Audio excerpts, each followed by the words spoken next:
everyone. Shall we start like in 1 minute? Okay. Wow, I didn't expect so many people in here today. Thanks for coming, by the way. Yeah, as you know, the seminar is a part of Intel Nervana AI Academy for Students. I will make a short introduction about the program, and later on Agata will take the floor.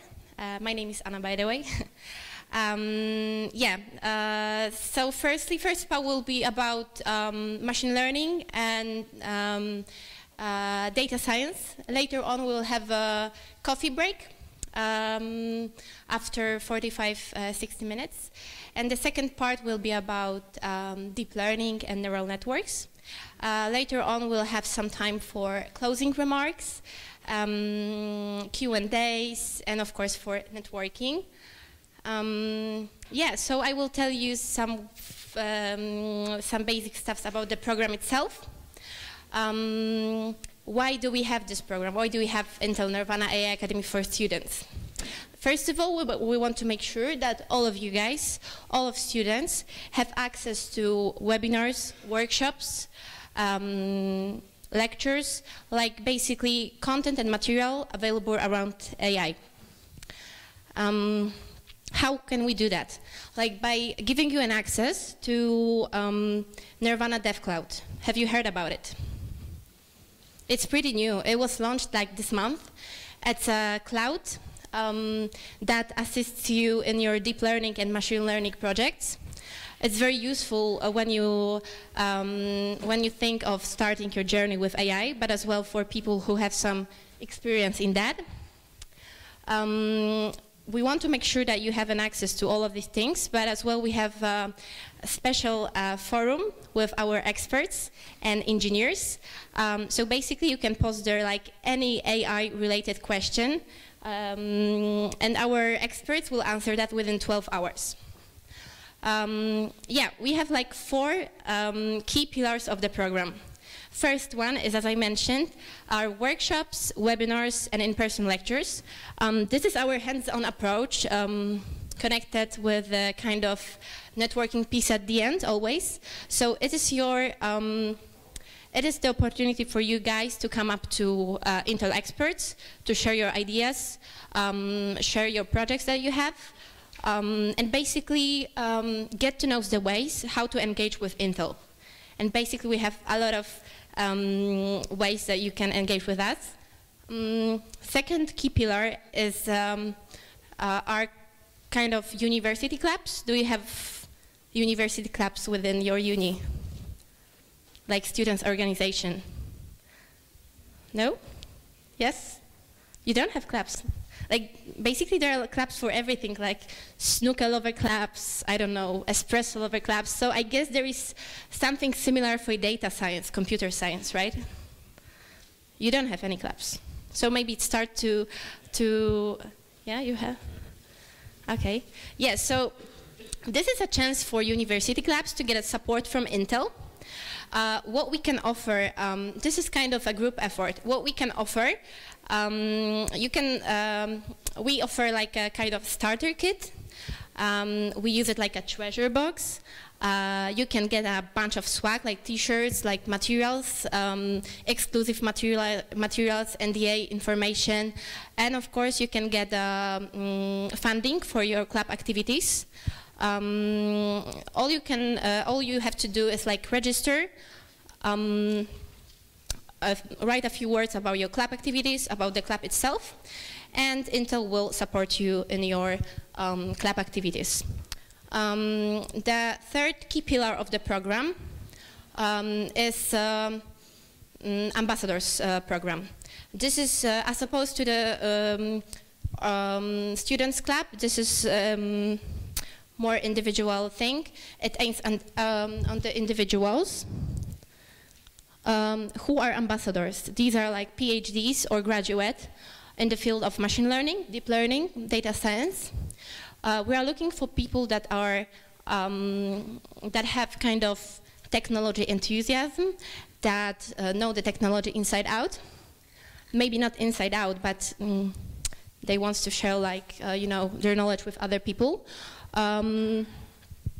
the ambassadors should actively participate in AI-related projects. What I mean by saying like actively participate, he or she should have their own project, conduct research, or be a part of the team that has AI projects. And Intel will excel your work, will make you more visible, will donate you, and what is more, there are like microfundings available for that. Yeah, so here you have some examples of projects that got microfunding. For example, using smartphone cameras to collect and identify data on harmful versus not mosquitoes. Or using neural network and deep learning to conduct stock price analysis and predictions. So these are projects that, that our ambassadors did and got microfunding. You can be ambassador as well. And fourth, key pillar of the program is dedicated for professors. I'm not sure if there are any professors in the room, but if you're interested, it's about Intel delivering tailored curriculum in the field of deep learning and machine learning. Both are around 12 weeks course. So we offer help here, but if you have any questions regarding the professor program, we will talk about it later on after the seminar. I think that now it's time for Agata to take the floor. Yeah, I hope you will enjoy the lecture. Let's start with the first part. Thank you. Hi, I have my mic. Oh, hello. Okay. Here you go. Thank you. Hello, everyone. Can you hear me? Everyone? Yes? Okay. How are you? It's my first time in Miskolci, and it's nice to be here, and I'm happy that so many people appeared. My name is Agata Henczyńska. I'm from Poland. I work as a data scientist, and I would like to talk today about data science, machine learning, and deep learning. So, as my colleague Anya introduced you to the Intel AI program, and Intel provides end-to-end solutions for you to work with, as a data scientist, work with machine learning, optimizing loads of libraries and providing many toolkits. And as ambassadors, you can have access to that. But actually, I'm here to talk about data science and machine learning, and to share some insights with you. And before I start to talk about data science, I would like to tell you a little bit about my story and how I became a data scientist. I'm not a computer scientist. I imagine that most of you probably are computer scientists or study computer science. How many of you? Many, okay. How many from mathematics department? Some of you. Physics?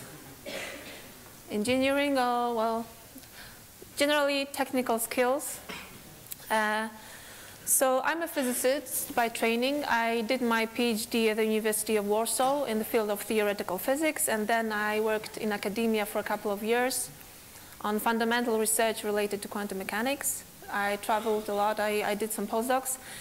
And then at some point I decided that actually I would like to do something more pragmatic to solve like real world problems. I'm not saying that physicists they don't do that. They do.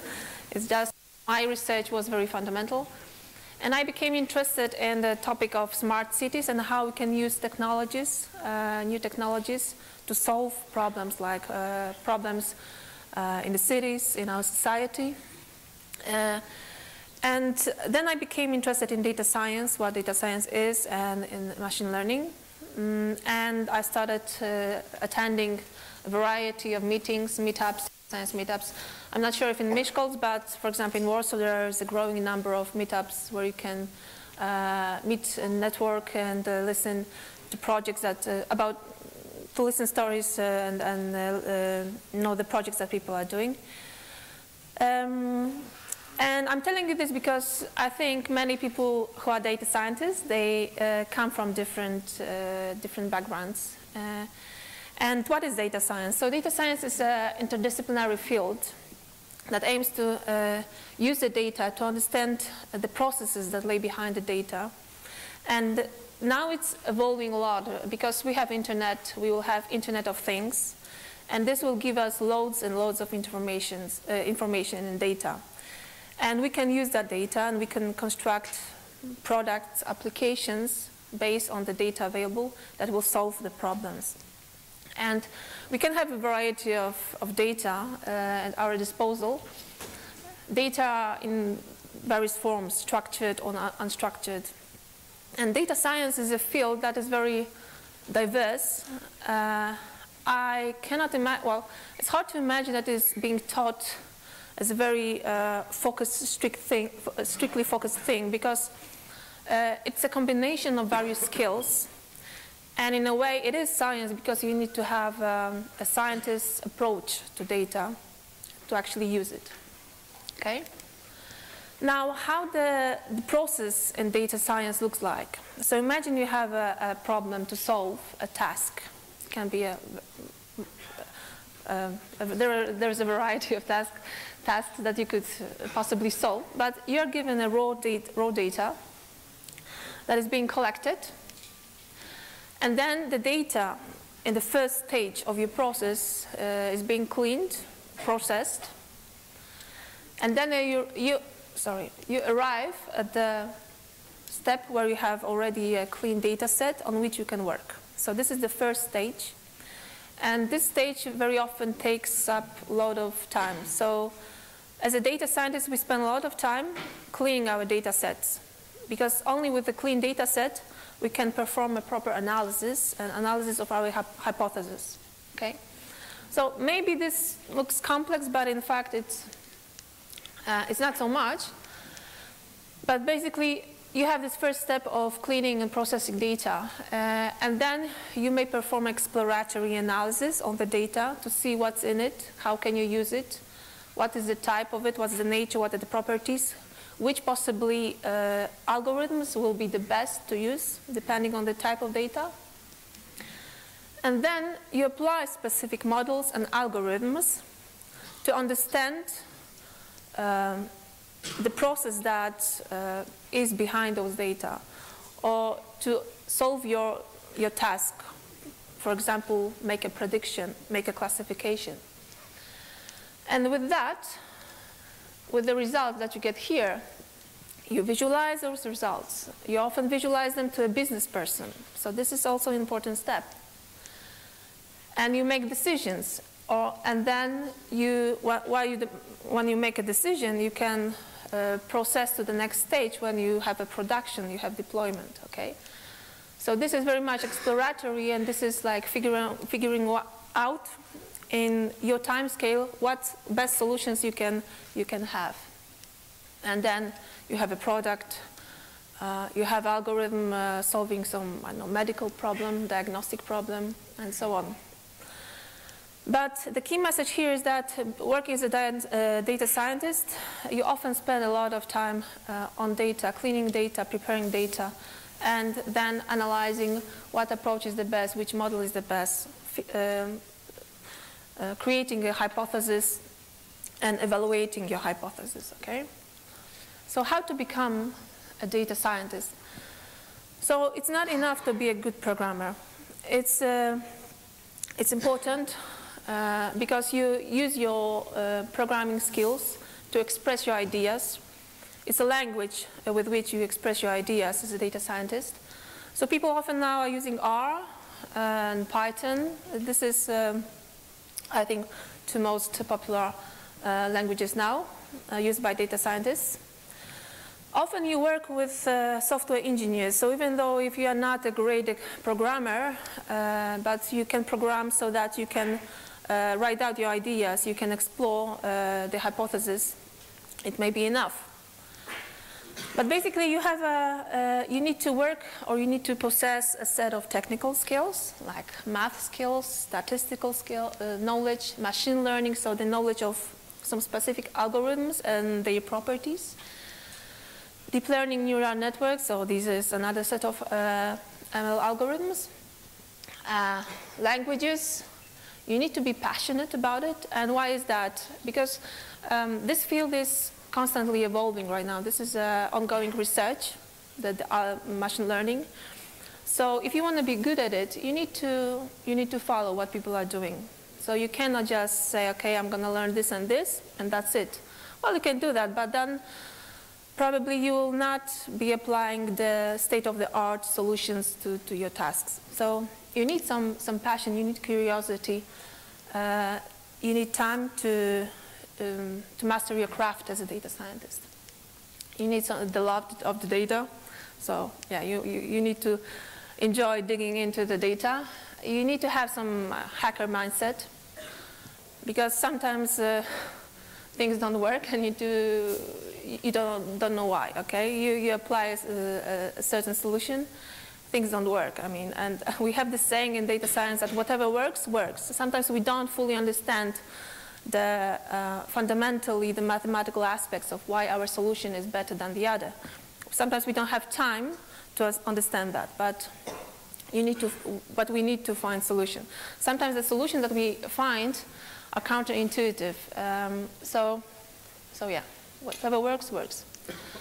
Visualization, this is important to often get intuition about the process that we are trying to understand with the data.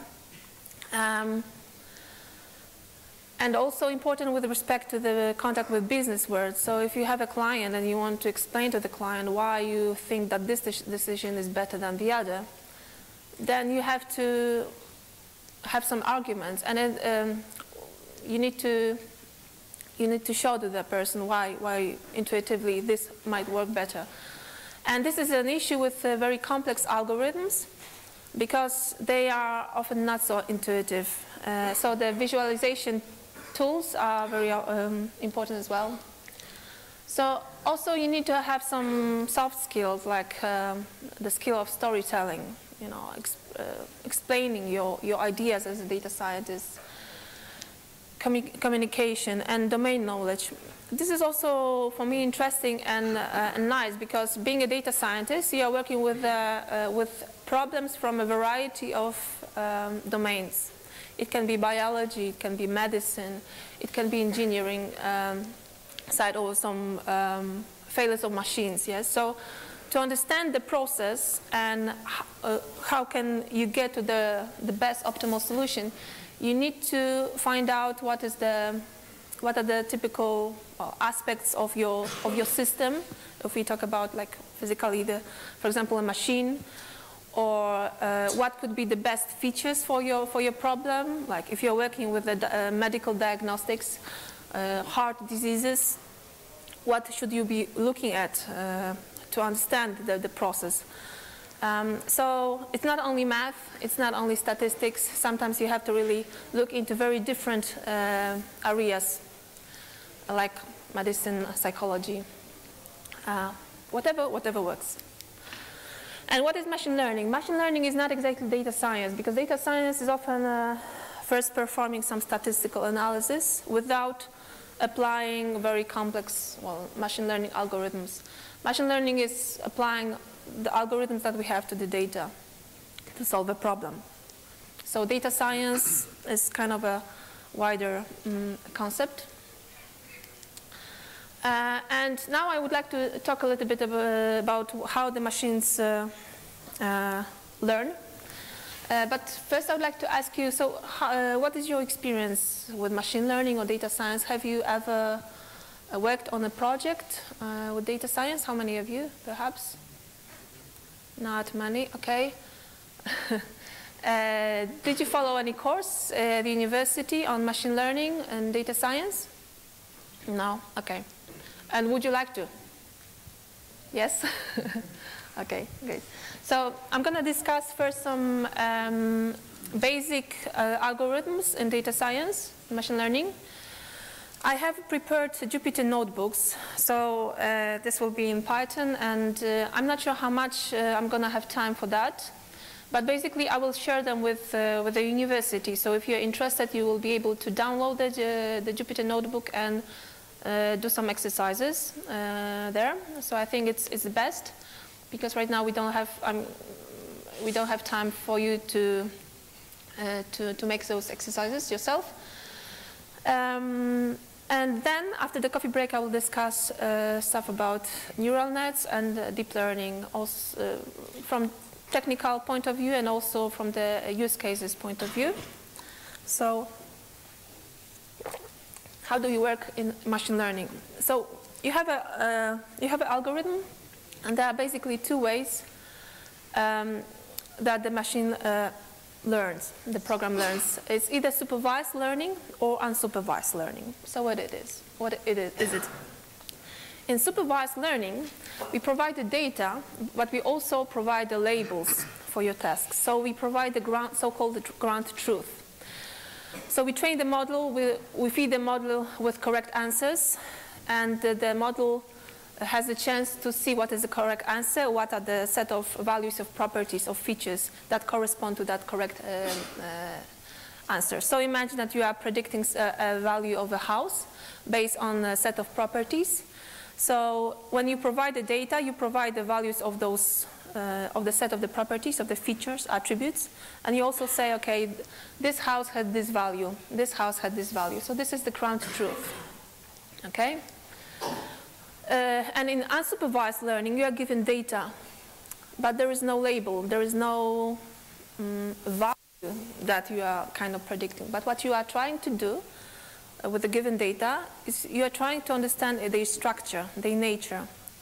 So, for example, you want to see if there are any clusters, any inner similarities in the data, in the space of the features. And from that, you can very often find intuitive and also counterintuitive properties of the data.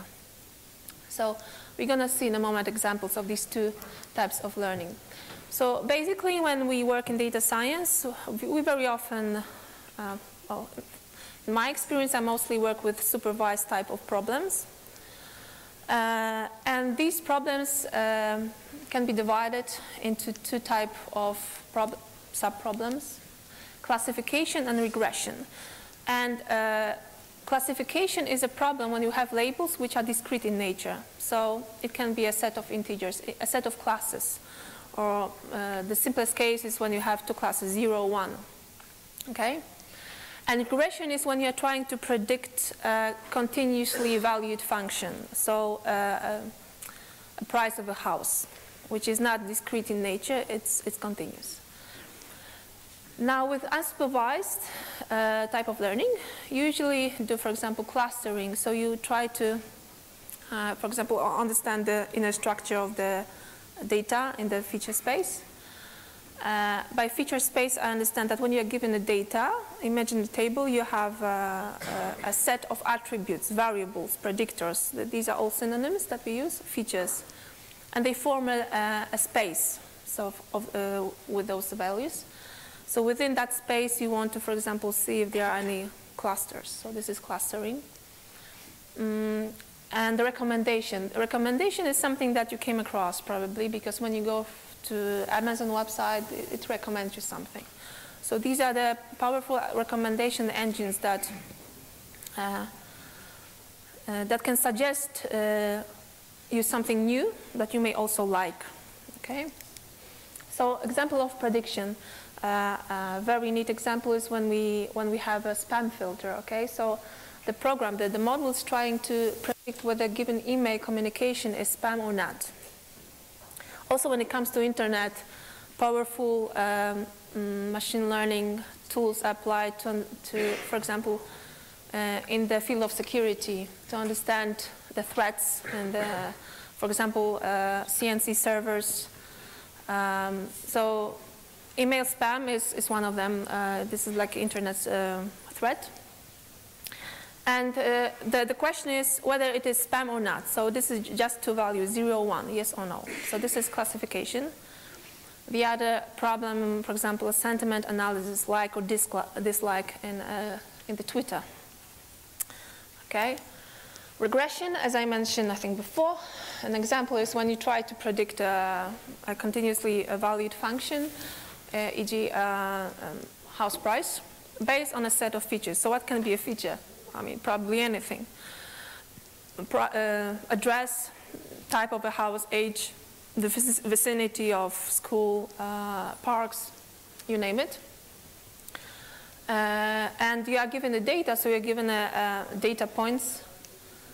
Here's this price as a function of square feet. So this is just one feature shown here, but you have a set of features.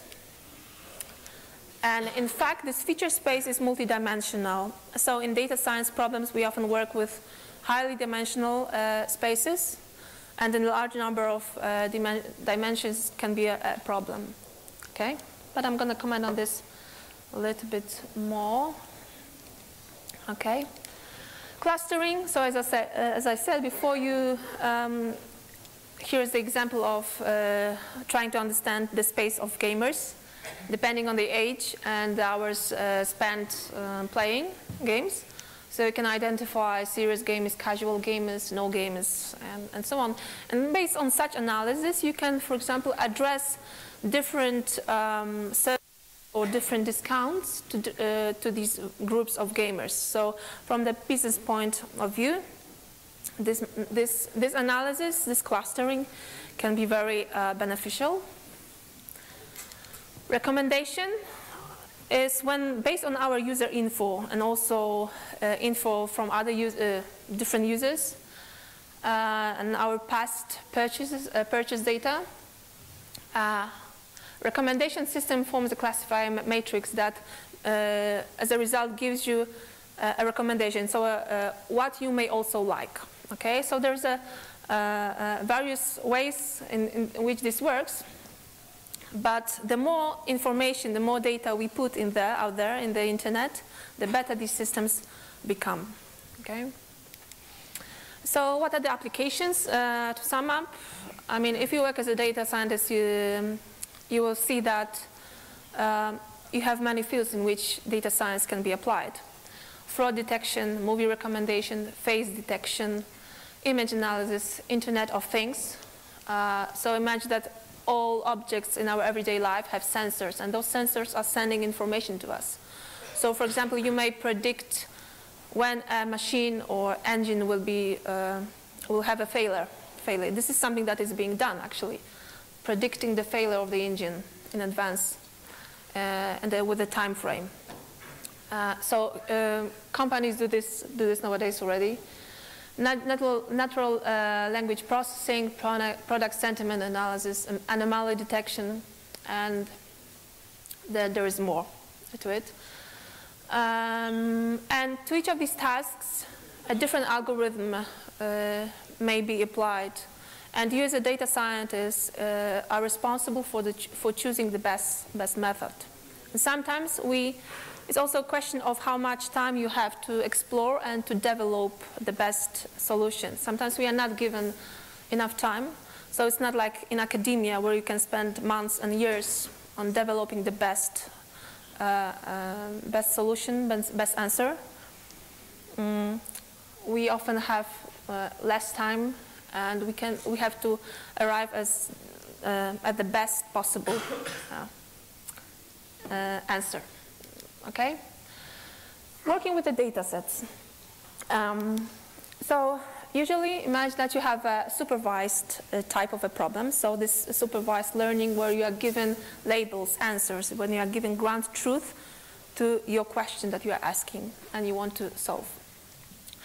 So you have a target. So this is a column with labels with the ground truth, 0, 1, or the values of house prices. You have features, so these are these attributes, the predictors, variables. If you think about mathematical point of view, these are like variables, your axes. And so these are the properties of the data. And based on the values of features, you're gonna learn how to predict. Example is just imagine one row in your data set, and label is the one value in the target column. So a label for a given example. So if you want to start working on some projects, data science, machine learning projects, there is a variety of sources in the internet where you can actually go and start working. And by that I mean that there is a variety of educational data sets on which you can work. Because often the problem is to get good quality data, to get data. This is not so easy often. And now we start to say that data becomes new gold. That is why some companies are collecting more and more data from us, because based on the data we provide, they can profile us, they can improve their algorithms. But if you want to start as a data scientist, there are platforms where you can download small data sets, good for some specific types of algorithms, and you can start working. And I'm saying this because this is an example of such open data set. It's not big, and it is related to the flowers, to the species, flower species. And the features are the sepal and petal length and width, and the target value that you want to predict is the name of the species. And as you can imagine, this is not a continuously valued column. So it's a classification problem because, for example, you have, I don't know, 7 species, and you want to identify which example goes to which category. So this is the example. We have here four features. Okay? And basically it looks like this. When you load your data set, for example, to Jupyter, and you use one of the libraries to work with data sets. But one of the crucial things in your work, everyday work, is how you divide your data sets. So I said you usually are given a problem. You want to solve a task, for example, a classification problem. You want to predict the species. And you will formulate a hypothesis, a model for this problem, and you need to test your model. First, well, you need to train your model, train your algorithm based on your data. And then you need to validate yourself. So evaluate how well your hypothesis is working, okay? And this is crucial because you may be given a huge data set. You may formulate a reasonable hypothesis, but then you will validate yourself. You will test those hypotheses in a wrong way, and the conclusions that you get may be wrong. So testing and validating is really crucial part of our work. And usually when you're given a data set, imagine that you have 100,000 examples. So the majority of those examples will go for training. So your model will learn the relations between the variables and the target value. So usually you take around, 60, 70, 80% of your data for the training data set, the training subset. And then the rest of the data will go for testing. So either you create one test data set, or you create two test data sets, the validation data set and test data set. This is a better approach, a safer approach. And the reason is the following. So with this, you train your model. Sorry for this. You train your model, and then the rest of this is used to evaluate your model. And imagine that you are having 5 hypotheses, so 5 mathematical models that were trained. You found the proper parameters of those models, and now you want to assess those hypotheses. So you can use the validation data set that you selected to choose the best hypothesis, okay? And you have to do that assessment on the independent data set. You could do it again on the training data set, but your conclusions will be too optimistic. They will not be independently checked on this independent, fresh data set. So with validation data set, for example, 10,000 entries, you can choose your best hypothesis. Okay, that's fine, that's the next step. But then, as a data scientist, you want to know what error are you making. So this is a natural question that you're asking as a scientist. What errors my hypothesis has? And again, you have to estimate that error, and you cannot do it on the data set that you already used for choosing the best hypothesis. I mean, you can do that, but the results will be probably too optimistic, and they will not generalize well. So that is why you need an, again, independent data set on which you can see what type of error are you making on the data points that you have never seen before. And so really, from training and through choosing the best hypothesis, you finally arrive at one hypothesis that you're going to use with the estimate of the error that you're making. And based on that error, you may introduce some further improvements to your model if necessary. But every time you assess your hypothesis, you should do that on independent data set. Okay. How much time do I have here? Okay. Setting up your environment. So once you have a data set and you want to work with it, I work with Python, and Python has a number of libraries that are very useful for the data science work. NumPy, Pandas, SciPy, SymPy. Jupyter is very useful for exploratory analysis. When you are going to the production state, deployment state, then Jupyter is not the best solution, but for the explorations, it is. When you work with data, in Python, you usually work with Pandas because it's very nice to work with data frames and loads of operations on data frames. And there is also scikit-learn, which is a huge machine learning library for Python, from which you can import many algorithms, which you will see a little bit later. And Intel has a Python distribution that has some optimization introduced with respect to those libraries that I mentioned before. And also, it's very easy to install with Anaconda. So if you would like to try working with these things, then it's also easy to install it with Intel. Okay, I have some examples here that I want to show, but first, because it all depends how much time we have.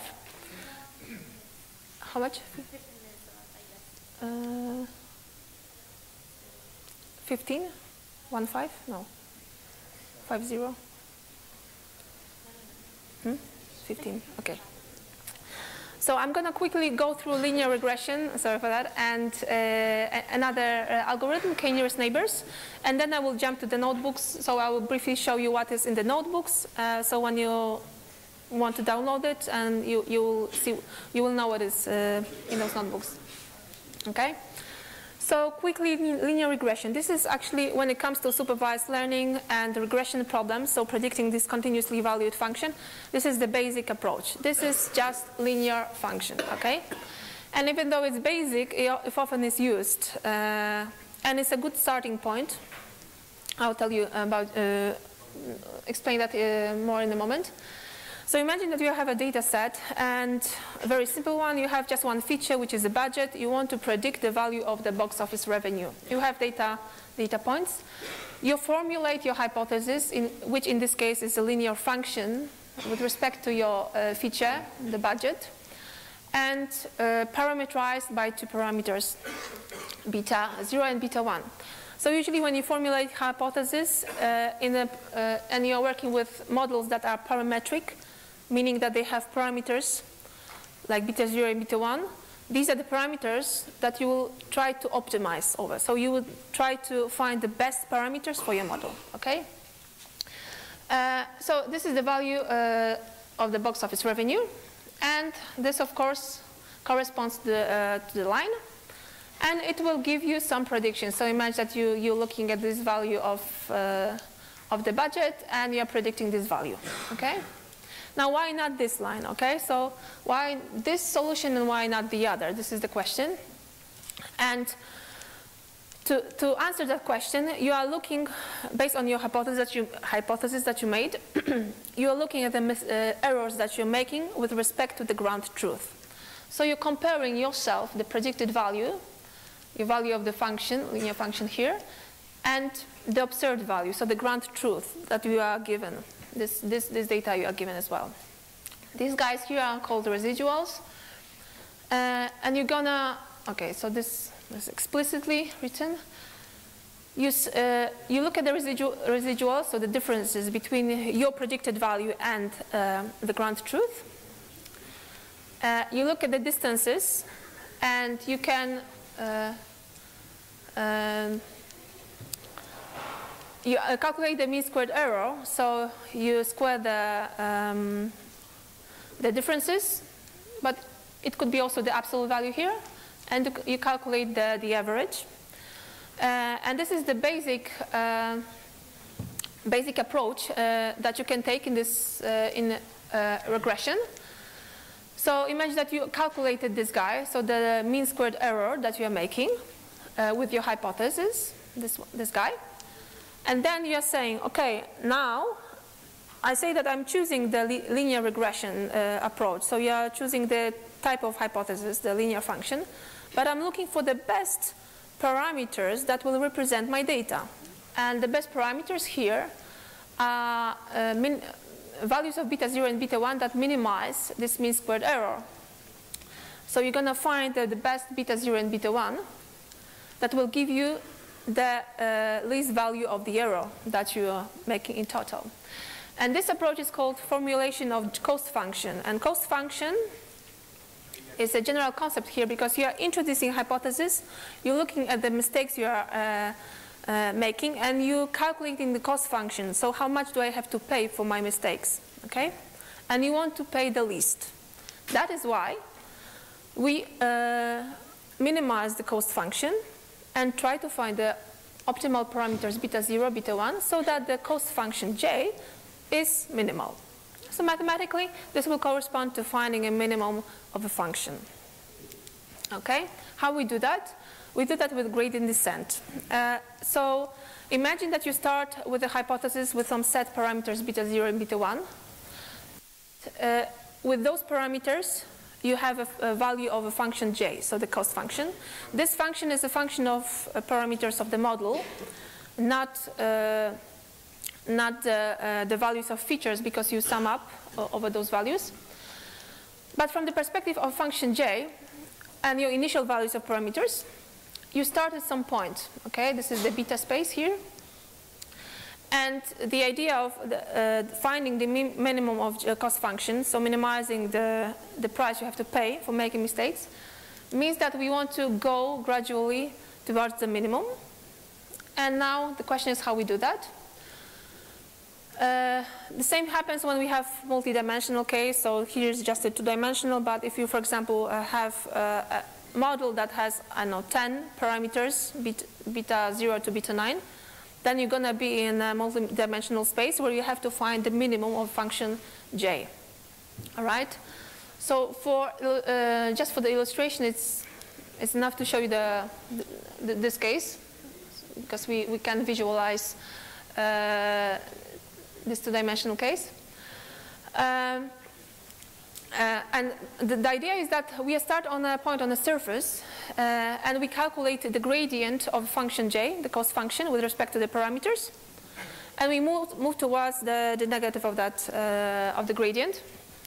And step by step, so this is the calculation of the gradient, and step by step, we update the values of betas, and we go into the lower values of cost function. So we move along that surface, hopefully in the direction of the minimum. Now here is when we update the values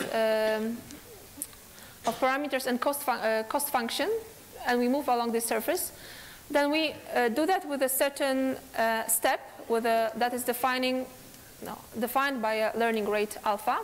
And this is also a parameter that you need to set. The way you optimize your parameters will depend on that parameter, and it's usually, well, you cannot make it too big, because then you might be very ineffective with finding the minimum of cost function. But if you make the learning rate too small, then it may prolong a lot of time to arrive at the optimal value of the parameters. So usually some kind of compromise is taken. Sometimes you check a couple of values of alpha. And iteratively you move along the surface from point to point, and hopefully you arrive at the minimum of function, cost function. Now this example is very basic, but you can imagine that you have, if you imagine more complex functions, finding a minimum numerically is not an easy task. So sometimes you get stuck in local minima, and it's good then to, for example, kick the system so that it gets out of the local minima and finds the global minima. Sometimes finding local minimum is enough for your solution, for your task. But basically this is what is happening here, finding the minimum of cost function j. Okay?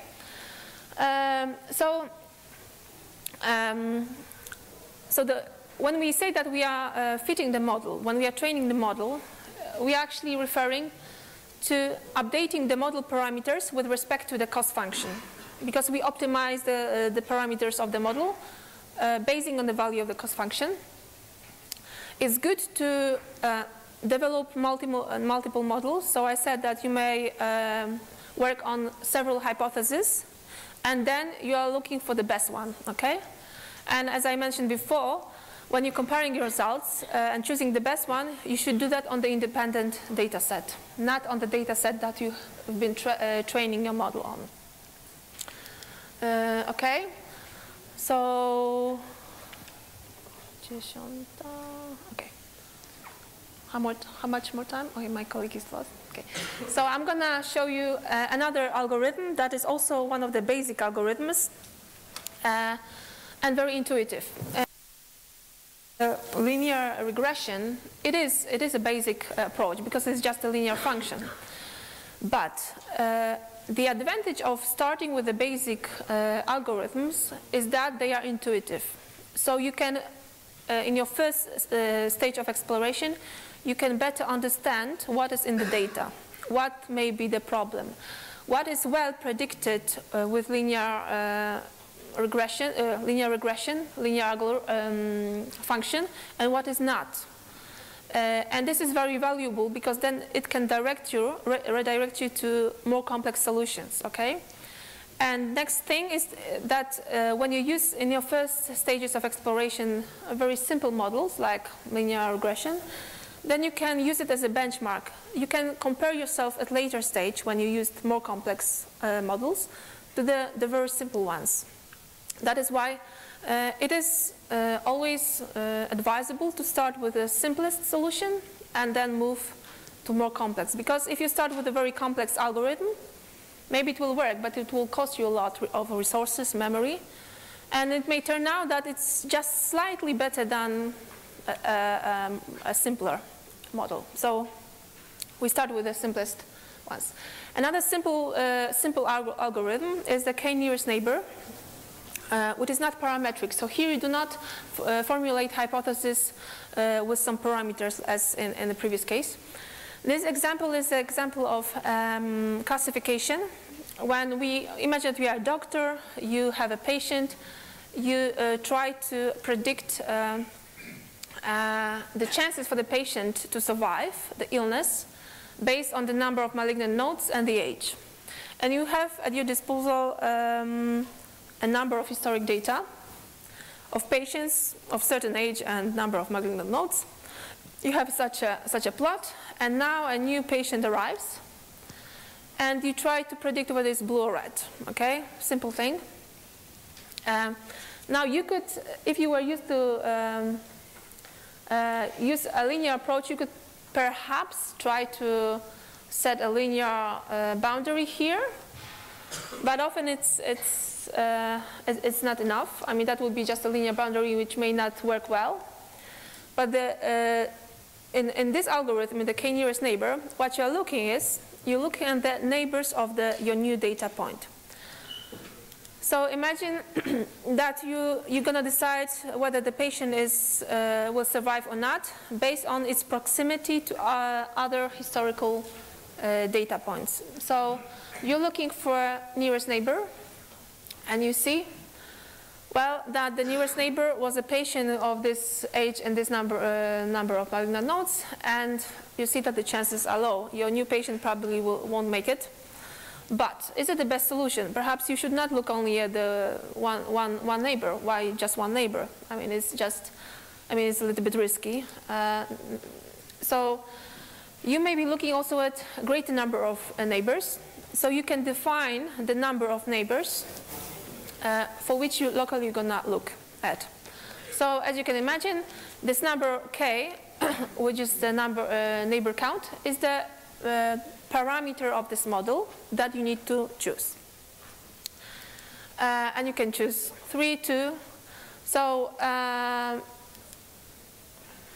3, 4, and so on. Now, when you, for example, choose 3, the k equal to 3, you have a new data point here. You're looking at the nearest neighbors, and then you look at the predictions for for those guys here, and you can perform a voting. Okay, so you make a voting, and then what can be a problem? Well, the problem is that if you have 2 neighbors only, then you can have a tie. So one is blue, one is red. Well, what can we do? That's why it's better to have odd numbers, so that we don't have a tie. And we will always arrive at the answer either yes or no. But the question really, when you use this type of algorithm, is how to choose value of k and how to measure the closeness of the neighbors. Because here you can see that we have a neat representation of these data points. Sometimes some of the features some of the properties that we have in the data are not real valued numbers. They might be categorical. So you have to work on that to prepare your data set or to formulate the distance between in the feature space. Okay? So this is an issue. And once you, for example, choose some value for k, you get as a result a decision boundary, which is illustrated for the extreme cases. And these extreme cases are generally not very good, because this is too general, this is too specific. And usually when you work with k nearest neighbors, you set a small number of k, for example 3, 5, but in general this is something that you have to test. So when I was telling you about developing several models, so this would be the several models that you develop. One model with k equal to 3, second model with k equal to 5, third model perhaps with k equal to 7. Or the other parameter in this algorithm that you can play with is the way you define distance. Okay? Because when you say I want to find the nearest neighbor, I mean, what does it mean to be nearest? Okay, this is based on the concept of distance. So imagine that you are looking at the distance as from the entire data set. You are looking at the distance between these two guys, and the two most basic approaches to introduce distance is to introduce Euclidean distance, obviously, or L1 or Manhattan distance, which counts like a number of blocks, so it's on a grid. And so this is another parameter or meta-parameter, this choice of distance definition, that you can play with, okay? And once you choose that, once you train your model and train. Train the model and assess it with respect to the ground truth. You can choose the best solution. So for example, k equal 3 and maybe distance L1, whatever works better. Okay? Another issue that can happen, that can occur, and not only in this algorithm, but this is a general remark, it's an issue of feature scaling. So using another medical example, imagine that you again want to predict the chances of the patient of surviving or not based on age and number of surgeries. And number of surgeries is actually doesn't go up to 100. It goes from 1 perhaps to 5. And the age has different scale. So now if you were naively to apply a k nearest neighbor algorithm here, what would happen? You would refer to the distance and you could see that the structure of this data is such that the nearest guys to this guy are the red ones. But is it really a reliable thing to do? And perhaps not, because if you think about this feature space, then the reasonable thing to do is to rescale the feature so that in both axes, in both features, we are dealing with the same ranges, the same values. So age has values from 0 to 60, 70, 80. And the number of surgeries not. But what you can do, you can rescale the number of surgeries by multiplying it by tens, for example. So here are the number of tens. And then you see that compared to what we had here, the structure of this data changes. Because now the nearest neighbors to our guy who was here are not these ones, or wherever they were, but these guys. So you see that with feature scaling, the structure within our, how we understand the proximity changes. And here I would like to comment that this is not a thing typical for this only algorithm. Feature scaling is something that we normally do with every type of data. This is a part of feature preprocessing. That is also a very, very important part of your data analysis before moving to the stage when you have, when you're choosing models and so on. So usually we, for example, standardize our data, the values of features. We often normalize them so that we, most of the time, work with values ranging from 0 to 1 or from -1 to 1. This is often important from the perspective of numerical analysis and numerical stabilities of the optimizers that we are using. And also standardizing the data avoids having solutions which are wrong, as in this example. So before you go into analysis of the hypothesis, you first should understand the type of data that you have and the scales that you are working with, okay? Because that will have an impact on the optimizations that you are performing, okay? I see that I'm running out of time, which is not good. So is it 5 minutes? Yeah, I think it's time for coffee to wake you up a little bit. Will you give me 5 minutes, just 5 minutes then before we go? Okay. Yeah. Great. We can do that. I think that Jupyter notebooks will be available, and maybe this presentation as well. But coming back to the notebooks,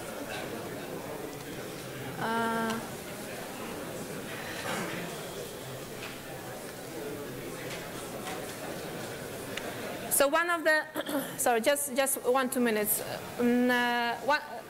One of the notebooks that will be available has an exercise in which you are given a data set related to the house prices. And in that data set, if you download it and play with it, you will see that the features can be of different type. They can be floats, they can be categorical. And you have to do something with that, okay? You cannot directly feed those data into all the algorithms. But in this exercise, there is a part where you have to explore a little bit type of data. And then when you prepare properly your data set, you can move into importing, training the, here it's a linear regression.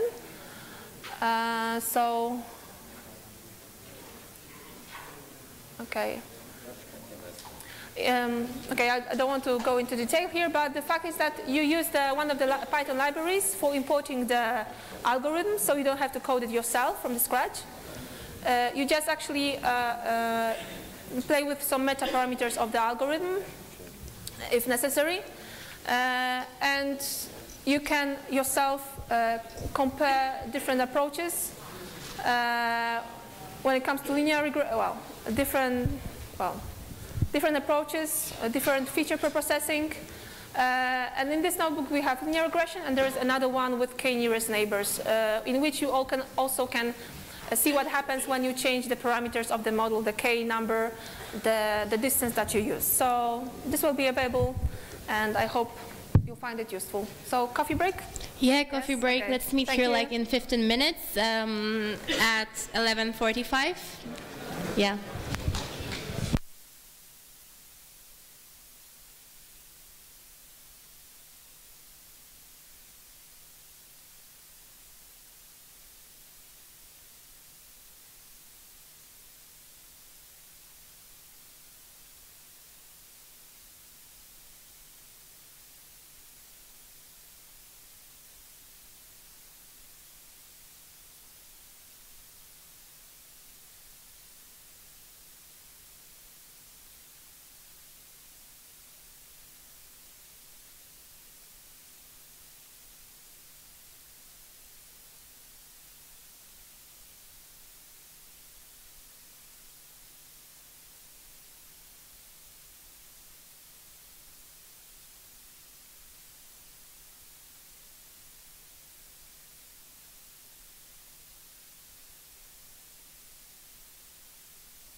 Standing in the light of your halo, I got my angel now.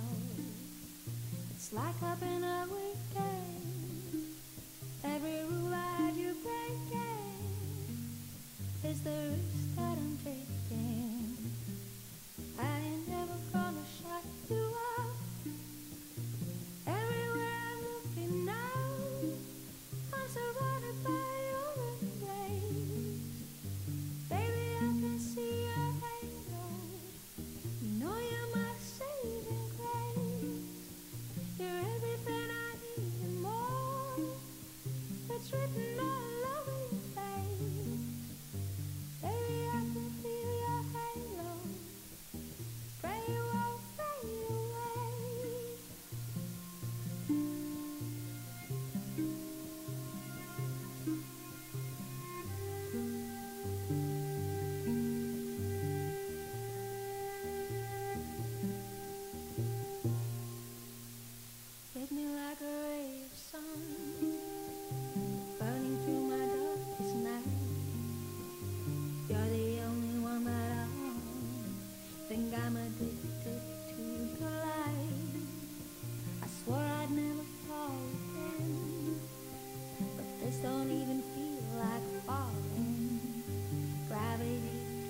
It's like up in a weekend. Every rule I had you breaking. The risks that I'm taking, I'm never gonna shut you out. Everywhere I'm looking now, I'm surrounded by your embrace. Baby, I can see your halo. You know you're my saving grace. You're everything I need and more. It's written all over your face. Baby, I can see your halo. Pray you won't fade away. I can see your halo. I can feel your halo. I can see your halo. I can feel your halo. I can see your halo. I can feel your halo. I can see your halo. I can feel your halo. I can see your halo. I can feel your halo. I can see your halo.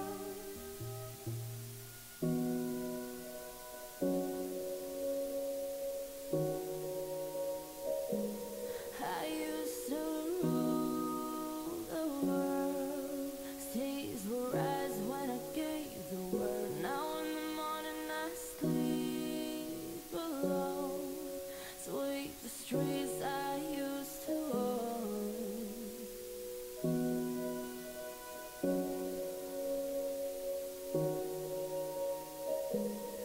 I used to roll the dice, feel the fear in my enemy's eyes, listen as the crowd would sing. Now the old king is dead, long live the king. 1 minute I held the king. Next the walls were closed on me, and I discovered that my castle stands upon pillars of salt and pillars of sand. I hear Jerusalem bells are ringing, Roman cavalry choirs are singing. Being my mirror, my sword and shield, my missionaries in a foreign field. For some reason I can't explain, once you'd gone there was never, never an honest word. And that was when I ruled the world.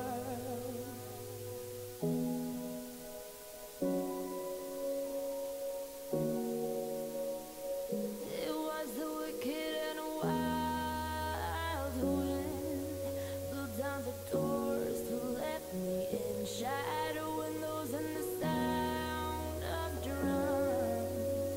People couldn't believe what I've become. Revolutionaries wait for my head on a silver plate, just a puppet on a lonely string.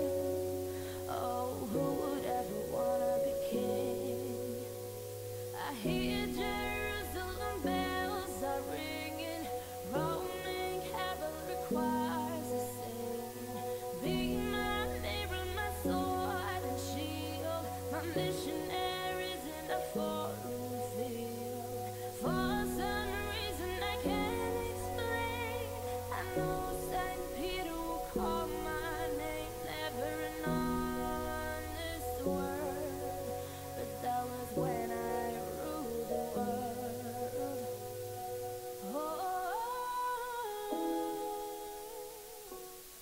Load up on guns, bring your friends. It's fun to lose and to pretend. She's overboard and self-assured. Oh no, I know a dirty word. Hello, hello, hello, hello, hello, hello.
Got my head spinning, no kidding, I can't pin you down. What's going on in that beautiful mind? I'm in your magical mystery ride, and I'm so dizzy, don't know it hit me, but I'll be alright. My head's underwater, but I'm breathing fine. You're crazy and I'm out of my mind, but all of me loves all of you. Love your curves and all your edges, all your perfect imperfections. Give your all to me, I'll give my all to you. You're my end and my beginning, even when I lose and win. 'Cause I give you all of me, and you give me all of you. Oh, how many times do I have to tell you? Even when you cry and you're beautiful too, the world is beating you down, out, around, through every mood. You're my downfall, you're my muse, my worst distraction, my rhythm and blues. I can't stop singing, it's ringing in my head for you. My head's underwater, but I'm breathing fine. You're crazy and I'm out of my mind, but all of me loves all of you. Love your curves and all your edges, all your perfect imperfections. Give your all to me, I'll give my all to you. You're my end and my beginning, even when I lose and win. 'Cause I give you all of me, and you give me all of you. Give me all of you. Cards on the table, we're both showing hearts, risking it all, though it's hard. But all of me love your. We are starting in 1 minute.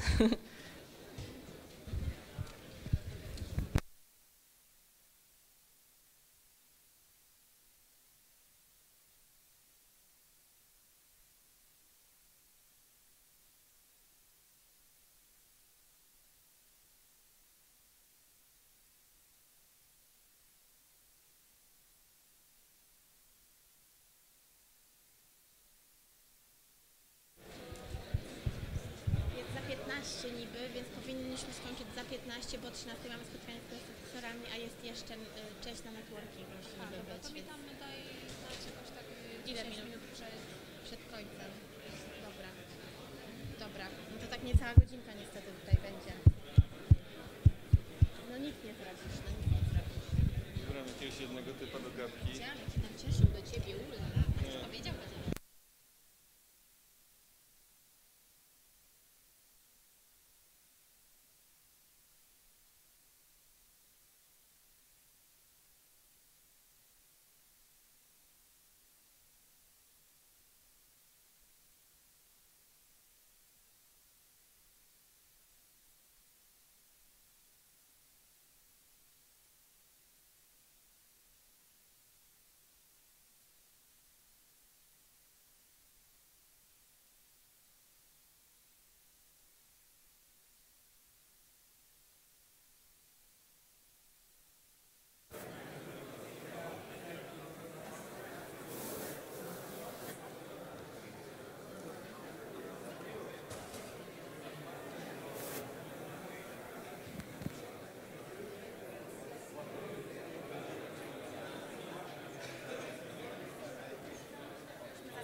prostu, Dobra. bo to wiesz, oni za 10 minut każdy przyjdzie, a jak zaczną, no tak, to nie mamy czasu.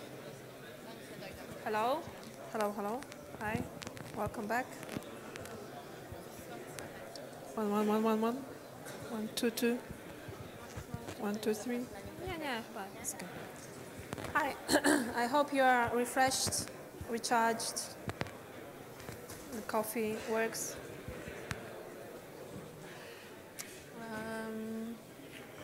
Okay, let us start. Let us continue. Yeah, let's start.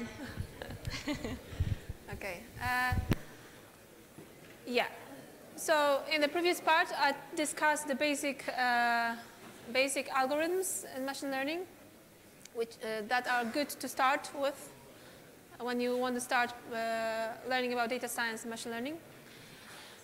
Both approaches, they always have advantages and disadvantages. When it comes to the perspective of mathematics and what these models are tuning to, and also from the perspective of resources and memory usage that you may encounter when you, for example, work with big data sets and huge data sets. So in big data, this is often the case. But I will not go into that. I want to go into a different direction.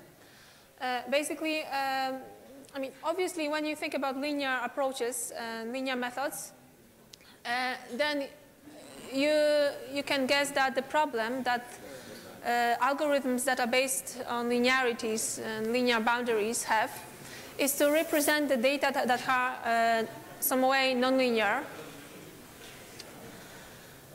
So when we have a data and we have an underlying process that is of nonlinear nature, then a linear model will not be very successful or will be successful only to some extent. So working with nonlinearities, nonlinear models is one thing that led people to working and deploying more complex models. A typical example here, a basic example, is the example of a XOR gate, which cannot be well represented by a by a line. So perhaps you know this example. So there are other models, for example, tree-based models like random forests that can represent the nonlinear structure in the feature space, or some non-trivial structures in the feature space. But another avenue that people took was to construct algorithms based on inspired by biology and inspired by our brains. So neural nets. And this is just to show you that a very simple neural net can well represent the XOR gate. When you have inputs here, we have a hidden node here. This means that the inputs are multiplied by specific weights here, and they can represent what happens in the XOR gate. Now, when it comes to nonlinearities, neural nets work very well, and deep neural nets. However, the reason why actually they are so popular now is the fact that there is a class of machine learning problems, that neural nets in which neural nets are very successful, and in which other algorithms were not so successful. And here I'm thinking about image analysis and image classification. So these type of problems are highly dimensional, because if you think about image is an array of pixels, and each pixel is valued from 0 to 255. And the bigger images you have, the more high dimensional space you are working with. So each pixel is a feature. So you can think that if you have an image of size 28 by 28, then the number of features is not so large. But when you go into 1,000 by 1,000, then each pixel becomes a feature, and you have loads of features that you have to work. And the structure in that feature space may be highly non-trivial, non-linear. And it turned out that neural nets, at the end, they work very well with problems of image classification and analysis. And this is the field that we call deep learning. Deep learning refers to neural nets that are deep, that they have many layers. Because a simple neural net that has, for example, one layer will not be so successful when we apply it to very complex problems that we want to solve. Okay, and an example of the problems that we can solve in the domain of image analysis and detection is when we want to identify object on the image. And nowadays the architectures can do that very well. They reached human level performance.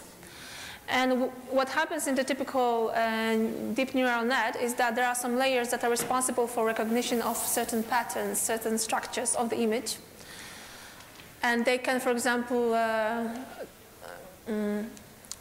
they can tune to some specific structures on the image, like edges. And when we stack many layers in deep neural net, we can actually categorize the image into some of the classes. Okay. So what is deep learning? So deep neural nets good for? As I said, image analysis, but not only. But this is an example of image analysis where we can identify an object of the image. So for example, person, but also a motorbike. With image analysis, when we look at what happened past 10 or more than 10 years, we see a huge increase in the performance of the neural nets. And when I say huge increase, this refers to certain benchmarking. So researchers have this huge data set, which is called ImageNet. It's a data set of millions of photos, millions of images that are categorized in around, I think, 1,000 categories. And they use this data set to monitor the progress in the performance of neural nets.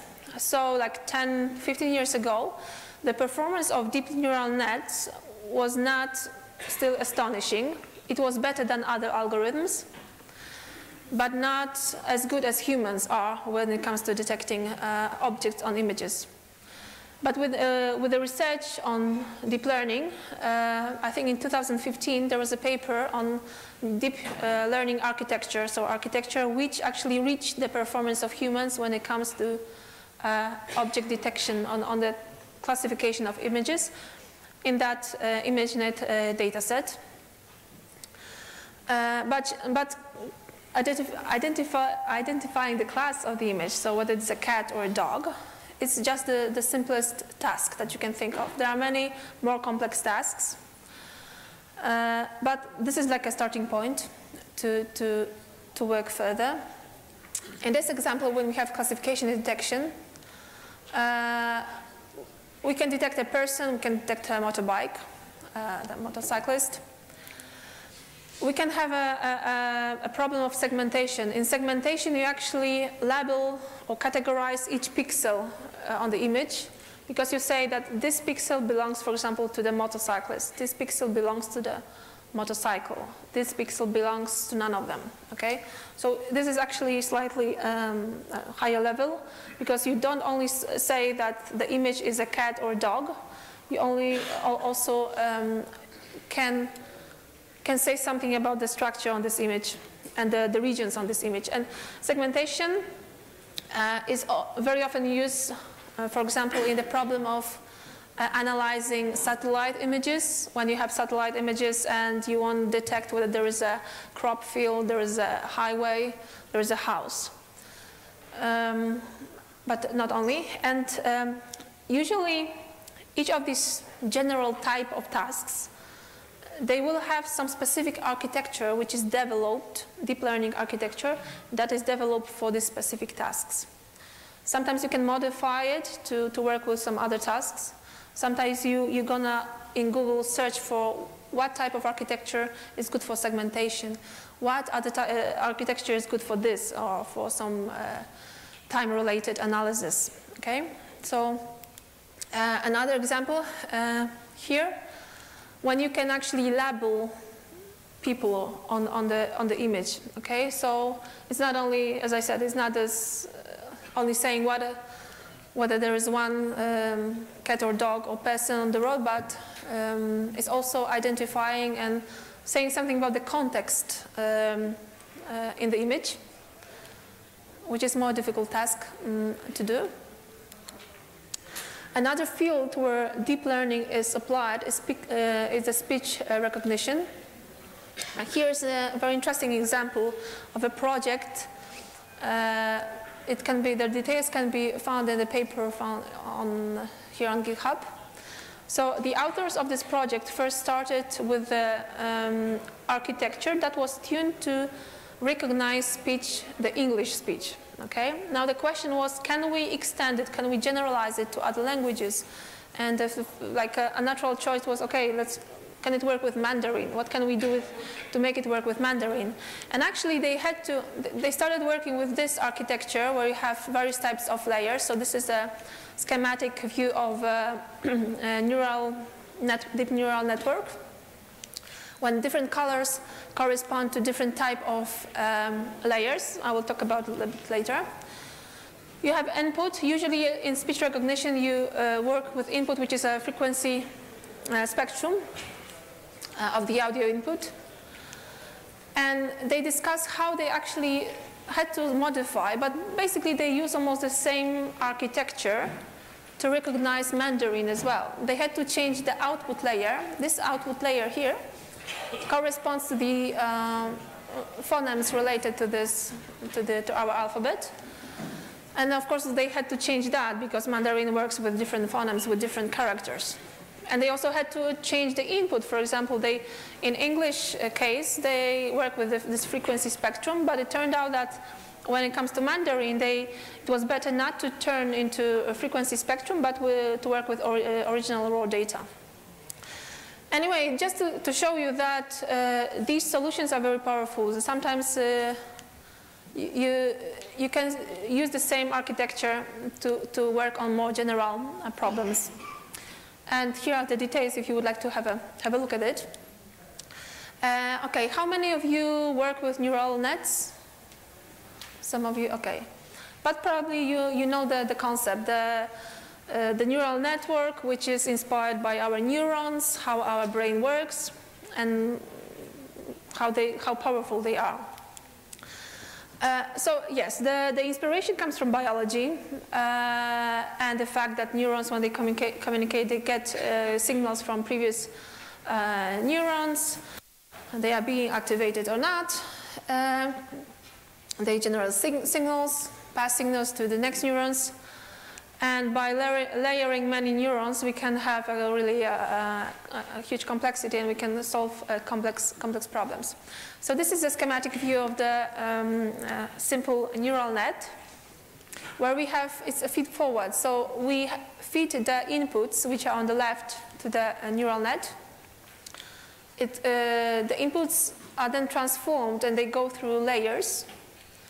And they go to the output. So this thing, you can think of it at this moment as some kind of a black box that solves the task for you. It learns how to solve it when you feed it with examples, and then it will arrive, for example, with some probabilities of this example belonging to this class, next example belonging to the next class, and blah, blah, blah. Okay, so in neural net, the basic building block is the so-called node or neuron.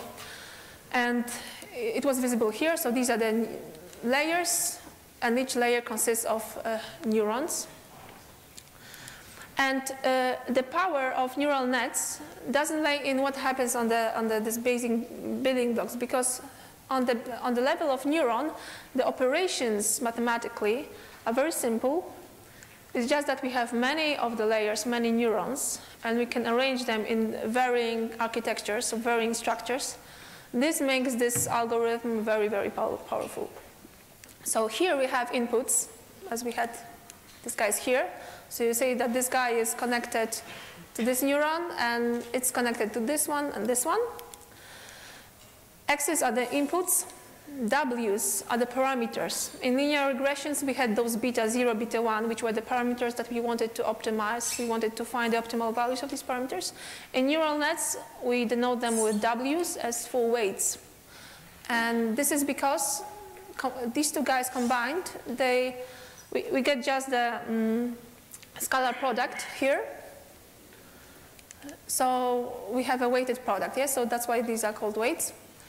We obtain some value z, which is also added by the bias. So it's like a fine transformation. When you multiply something by a vector by a matrix, you add a translation to it, or you add a constant. So this is the bias.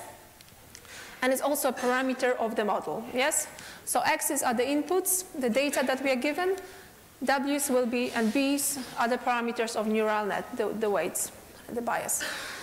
Now, we obtain the value of z, but then comes the interesting part, comes the activation. So based on the value of z, a neuron will get activated or not.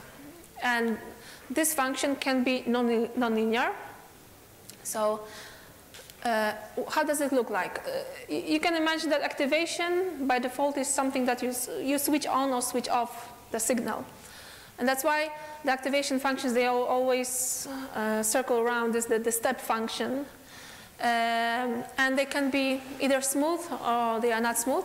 Well, here is the list, but it's not the full list of activation functions that we can choose. And this is also something, a meta that we can define when we construct our neural net. So you have to choose yourself which activation function you're going to use in each layer. Okay? Here is a basic sigmoid, which goes from 0 to 1, tangent hyperbolic from -1 to 1, ReLU, which switches on linearly here. And the fact there are differences between these functions that have an impact on further processes in neural networks. So when neural network is learning and it's optimizing its parameters, it may be important which activation function you've chosen. For example, here you can see that this guy the values here are close to 0, and this might be a problem when you're gonna do some numerical procedures. But okay, this is a detail. And you may also ask, okay, so I have a neural net. I could as well use one single neuron or one layer. Why not doing that? Okay, it won't work. The thing is that when you use just one perceptron, one neuron, the mathematical operation that happens there it's not sophisticated. It's actually related to logistic regression. Logistic regression is a basic classification method. It's like linear regression. Logistic regression is for the classification. And the neuron with its activation is just a simple basic block that is not better than basic algorithms of machine learning. But stacking many layers and many neurons in the layer will give you advantage. Okay. So the typical schematic view of the neural network is as follows. We have those weights represented by arrows, so they will give you, they show you how the signal will propagate between the layers. We have the input layer where you feed the data. So, for example, if you imagine the image, you have an image of a size 28 by 28 pixels. Then each pixel is a feature. So you can, for example, flatten the image. It's an array, 28 by 28, if it's monochromatic. Then you may have color channels, so going to be 3 dimensions, if it's RGB. And you can flatten that in the form of vector. So you could think of putting a vector here, which is of more than 700 dimensions, yes? It doesn't have to always be flattened, but I'm just telling you that image is an array that you're going to feed into neural network. Before, in a logistic linear regression, we had a set of features. So, for example, 10 features which were forming a vector of length 10. which you could also feed into such networks. So this is a vector of representing the input layer. Now these are the hidden layers, and sigmas denote the activations that you choose. And this is the output layer. So for example, in a classification problem in which you want to categorize the example into one of the categories, here you would have 3 categories. So 0, 1, 2, for example. Color, I don't know, blonde, dark, red, whatever you like. And usually, very often also depending on some functions that you choose here, but this output that you get here would correspond to probabilities. What is the probability that the example that you fed into the neural network was class 0 or class 1 or class 3? And probabilities, they have to sum up to 1, so you would have a vector of probabilities for your given problem. Okay? Weights between the layers, we usually represent in the algebraic way, so as a matrices. These are these Z's, Z's, which come from the scalar product for each dimension. And A's are the activations. So this is Z that goes to the nonlinear function of the activation function. Okay? So step by step, how it looks like. You start with the vector of input data, which in this case is 3-dimensional. Then suppose that you chose to have a next layer which is 4-dimensional. It has 4 neurons. It can be 5, 10, whatever you want. But here it's 4. So you construct a matrix of parameters, of weights, that will multiply the input. To get these. And this is just, on each row, this would result in a scalar product. And then you apply element-wise the activation functions. So you're going to have a result of activation function, at the end here. And this is also this will be a 4-dimensional vector because you chose to have 4 neurons over there. Okay? And this continues. So going from one layer to another, you introduce another matrix of weights, you perform the same computation, and so on. So you go from the first, second, third, and at the end, you introduce a specific activation function. This is softmax. So let me go,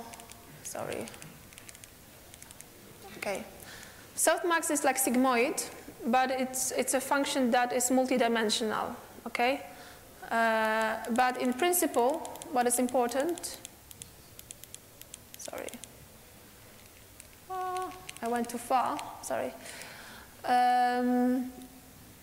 when it acts on those Z's, it will give you probabilities, and that's what matters at the end, because at the end you would like to have, if you have a classification problem, you want to have interpretable result, and producing probabilities will give you interpretation and intuition. Okay, that is this example. For example, this example here belongs to this and the other class. So how do we train the neural net? So we have a feature vector input, and we allow it to pass through the network, and we produce some scores, some outputs here. Then we compare those outputs with the ground truth, with the correct answers. It was like in linear regression, we had some predictions, and we were comparing with the ground truth values of y, so the linear function predictions compared to the ground truth. Here happens the same, because it's also a supervised way of learning. You are predicting some values, and you have ground truth to compare yourself to. And then you compute the loss function, j, and you want to optimize the model parameters. So you're going to use the same procedure with gradient descent to optimize, to update the values of parameters based on the behavior of cost function. So you're going to adjust and repeat and rerun rerun the entire procedure. And the gradient descent here is based on the chain rule, because you're going to have at each layer parameters. And in case of neural nets, you use something called chain rule and backpropagation that helps you to adjust the parameters values. So, to repeat, you're making prediction with neural net, you calculate the loss, you calculate the gradient of the loss function with respect to parameters, you update the parameters by taking a step in the opposite direction, and you iterate. And schematically, it looks like this, that once you have your outputs here, the scores, you compare yourself with the true values, you calculate the cost function, and you use the chain rule, which is also basically calculation of partial derivatives with respect to parameters. Here they are not denoted with capital W, but this has inside it's just a representation of the matrix of parameters at between each layer. And you go from the last layer to the previous one, and you use the chain rule with chain rule of derivatives to get the relation, the dependence of cost function J with respect to weights in each layer. Okay. And this may look complicated, but it's not, and it's not something that you have to do yourself. You don't have to code that. It's just the mathematical way this gradient descent works. This optimization works in this case. So it all goes. The aim of it is to update your model parameters to decrease the value of cost function. Okay. So, so with these few slides, I just show you the basics of neural nets. It's the most basic structure of neural net with the input, hidden, and out layers, weights, and activation, and the fact that also we use a gradient descent to update the model parameters. And obviously, it's very easy to represent it with matrices, and this is what usually happens. Okay, so there is a notebook that I'm going to show at the end. But if you would like to start playing with neural nets, there are many frameworks with which you can do that, with which you can build your basic neural nets and deep learning models. I personally use a Keras package, which is a high-level framework that works with TensorFlow and Thean as a backend. And it's written in Python, and it's a framework that allows you in a few lines to code a neural network, also with a variety of layers that there is. It has a very nice library in which you can read the techniques related to neural nets. And it's written in the same fashion as other machine learning Python libraries like scikit-learn, in which, in some sense, you can make the neural net. Well, you can define the neural net, and then you can make it train. You fit it, and then you can predict it. So I hope I will have enough time later to show you. But I would like to move to really more interesting stuff with deep learning, because neural nets with only basic layers are not so successful. Okay, so the network I show you so far, the schematic view, you remember that you had layers with neurons which were connected all to each other. And there is a problem with that. If you would like to scale it, if you would like to increase the number of layers in which each neuron is connected to each neuron in the previous layer, then you have a problem with scalability. Because, again, if you are working on image analysis, you're going to work with high-dimensional spaces, and the number of weights, the number of parameters will be huge. It goes into millions. And such models are very heavy. We say that they are heavy because they have loads of weights that you have to store, that you have to optimize. And this is not good, and this is not something that was behind the success, and is behind the success of deep learning. The success of deep learning is in other type of layers and other type of layers that can be used and constructed. And these are, I'm referring to convolutional neural nets, which are present in all architectures that are related to image analysis now. And what is the basic idea behind neural nets that have convolutional layer? What is a convolutional layer? So convolutional layer is a layer that is putting its neurons in, forming its neurons in different structure. But what it does, it uses the fact that image has some spatial structures. It has some spatial relations. So for example, if you have an image of a face, or it can has some edges, and in convolutional layer, the neurons are not connected to all neurons in the previous layer. They are connected only locally to certain regions on the image, for example. And with that, you decrease the number of connections, and therefore you decrease the number of weights and parameters, which is good because the model becomes not so heavy anymore. And you are searching for some specific patterns on the image.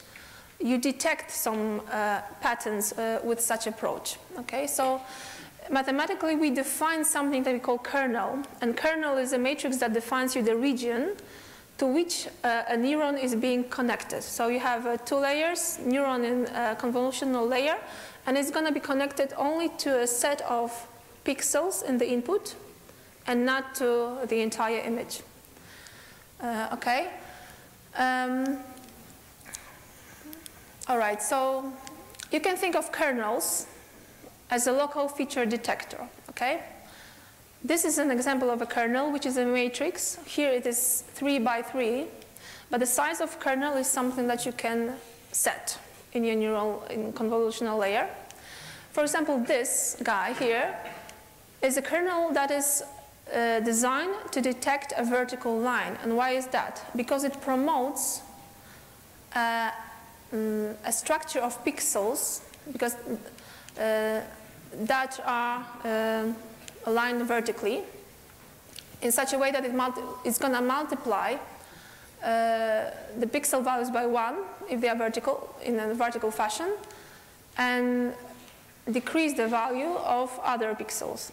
So this kernel will actually, well, it sets the values that you're gonna, the values of weights with which you're gonna connect to a region, and it will multiply element-wise the pixels on the image or the neurons in the previous layer. Okay? This guy, on the other hand, will detect horizontal line, and this perhaps a corner. So imagine that you have an input of the size 5 by 5, and you define a kernel which is 3 by 3 with some specific values of weights here. And this guy looks at this region, for example, in the first step, and it's going to element-wise multiply and then sum, so it's a scalar product at the end, to produce just one number. And then it will move to this guy by step 1, but it's called, this step 1, it doesn't have to be 1, it could be 2. It's it's called stride, and it's also a parameter that you define for your layer, how you move along the input. And it will produce something that's 3 by 3. So you see, it produces something like, it produces output. You can think of it as an output image, whatever. But you see that here, that the size of this guy is 3 by 3, whereas the input was 5 by 5. And this is because, of course, when you apply it here, it will give you, it cannot give you 5 by 5 result because of its size. So, as a consequence, you have a reduction in the dimension here, but you can avoid that by putting it as something we call padding, So when you have original input here, you pad it with 0 values, and then you can move with kernel step by step to produce an output which has the same dimension as the input. Okay? So this is called padding, and we can do that in the convolutional layer. So another operation that convolutional architectures have, and this is an operation that reduces the dimension of the output. Imagine that you have well, the output from this guy or some another layer with obtained values, and you want to reduce the dimension, and you do it with a pooling operation. Here it's max pool, because what you do, you define, okay, I'm going to look at 2 by 2 submatrices, and I'm going to choose max value from this guy. You could choose also average value, you could choose minimal value, but here very often you use max pool, which produces you output of smaller dimension. And it's important because with smaller dimension, later on at later stages of the neural net, you're going to have less parameters, okay? Because you're going to have less neurons to which, I mean, they will connect to some other neurons, but effectively you're going to have less neurons than if you were to connect from this guy to everything else, or subset. But with max pool, you define the dimension of max pool, and you also define the stride. So this operation. And this operation is also important from the perspective of overfitting. I think overfitting, I haven't mentioned it before, but overfitting, maybe some of you already know what it is. Maybe not many people. So when you have a model and you train it on your training data set, then you test it on your independent data set, it may happen that if you test it on your training data set again, it gives you great results, and then on test, it doesn't. It cannot get generalized well to the unseen examples. And maybe because it overfit to your training data set. So in a way, it learned by heart the properties of these specific data points. A good example is, imagine that you have a problem like linear regression, when in your first step, you are trying to represent your data set with a straight line, so linear function. But you can take another polynomial, higher polynomial. Imagine a polynomial of the order 10. And then you would have 11 parameters to optimize, but that's fine. So you take your data set, you assume that your hypothesis is now 10th order polynomial, and you find the optimal values of that polynomial, and you use it as your predicting model. But the problem is that this polynomial can learn how to fit, how to tune to each data point. And it will represent that training data set perfectly. But then imagine that you have a new point for which you want to make a prediction. And your polynomial will give you a prediction, but usually it's going to be very bad. Because you learned by heart the properties of the training data set with all its noise as well. And such a model will be probably overfit to the training data with the inability to generalize to what it hasn't seen before.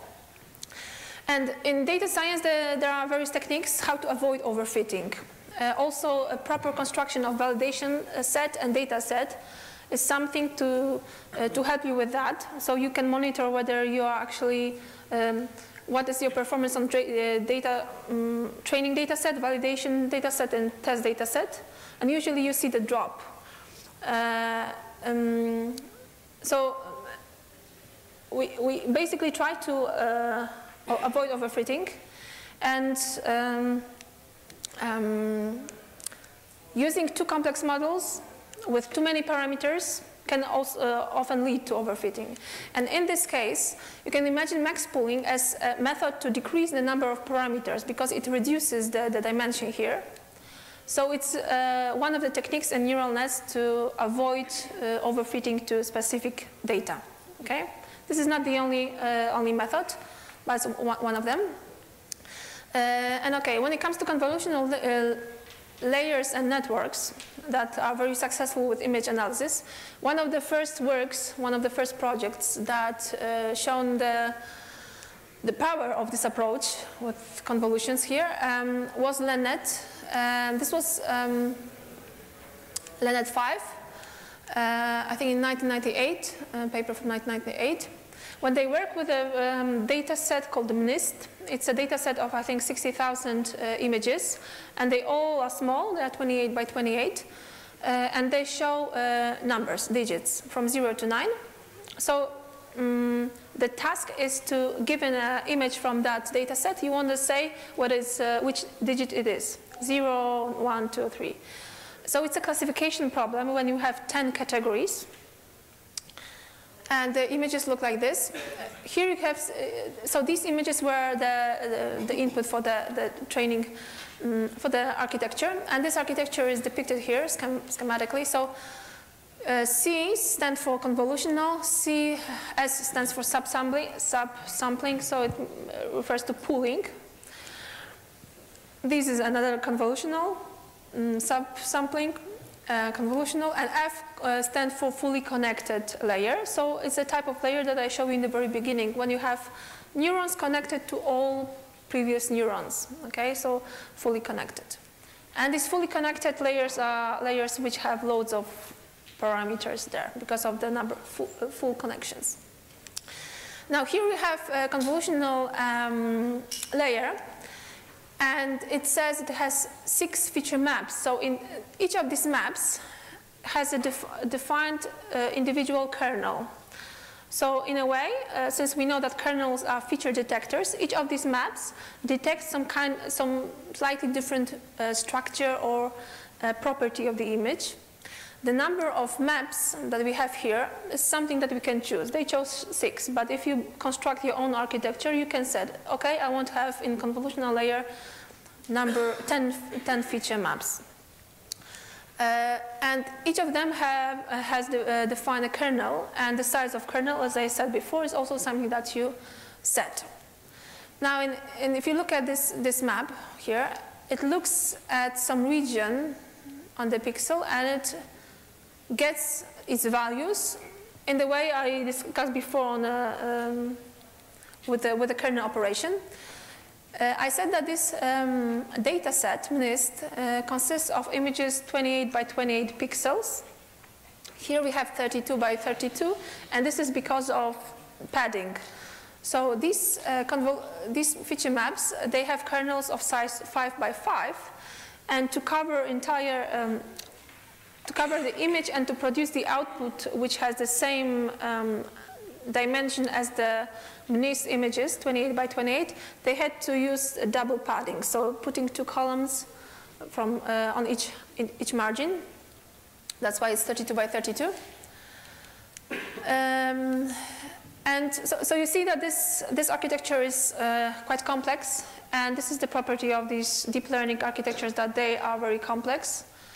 And usually there is a mixture of layers, convolutional, subsampling, fully connected, and some other as well, which I'm not going to go into detail too much. But at the end we have fully connected, and the output is a layer which is the size of this layer corresponds to the type of problem that we are solving. So I said here they were solving a task in which they were identifying one of the 10 categories. So they were feeding this network with the image, and they wanted to answer the question, what digit it is. There are 10 digits. That's why the output layer here has dimension 10, because we get here probabilities, and each dimension in this 10-dimensional vector corresponds to category. So in each category you're going to have probability 0.1, 0.5, and so on. So you can interpret as the output as your answer, that you can, I mean, you have intuition about it. It's a probability that sums up to 1. Okay, so looking at the convolution again, you have the input, or the previous layer output. You have a kernel that you define as values, you're going to initialize it somehow. The way you initialize is also another topic, whether you want to initialize it randomly or not. And then you get the output. The size, the dimension of the output depends on the dimensions of your kernel and your input layer, or the layer, previous layer output. This is nothing but element-wise multiplication, so it's a kind of a scalar product, yes. And such a map that is based on this kernel can, for example, detect edge on the image.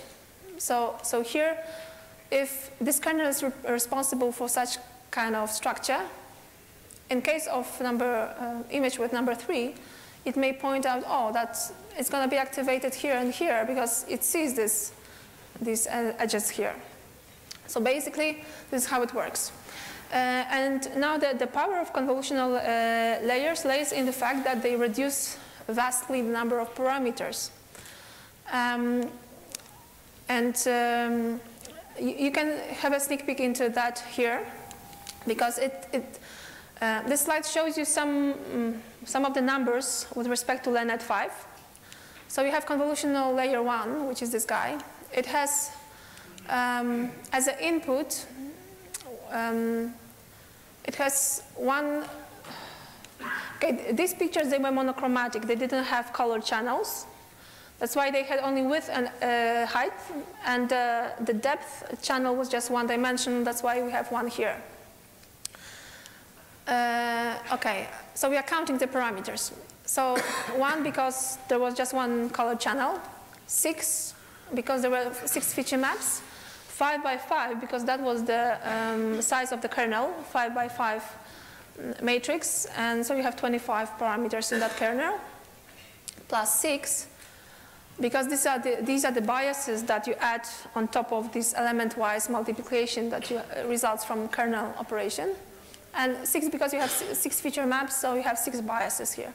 So you get 156. You may think it's a lot. Well, when you think about neural networks, this is not a lot. But you can continue calculation from next layer, which actually as input takes the input from this guy, which has six feature maps. You can think of it as 6 channels, so that's why it's 6 here. 16 feature maps here, and they have also kernel 5 by 5 plus 16 biases. So 2,000, almost 500. But when you compare it to the fully connected layers, which are denoted with FC, you see that the number grows. Because in fully connected layer, all neurons are connected to everything that they can. And you can see that there are huge differences. And also, this tells you that if you were to build a deep neural net only with fully connected layers, you are probably going to have a problem of huge number of weights. So these layers, they don't scale well, and that is why the neural nets that were based only on fully connected layers were not very successful with image analysis because of this scalability issue. Okay, but in total, this network here had more than 60,000 parameters, and it's not a lot. Okay, so you may think it's a lot. It is not. A lot is Agatha, sorry to interrupt you. We are running out of time. We have 10 minutes to go. Sorry. Okay, so a lot is like 200 million parameters. That's a lot. That's heavy. Okay. Quickly, differences between fully connected and CNNs. So as I mentioned, the CNNs, they look at the input differently. They look only at the regions, local regions. Whereas the fully connected, they connect to everything. And that's the source of problem. Okay. Quickly, some other examples of architectures. So I think 2 or 3 examples that I'm going to show here are examples that were developed for the challenge of ImageNet. So I told you about that huge data set of millions of photos, ImageNet. Problem with 1,000 of classes.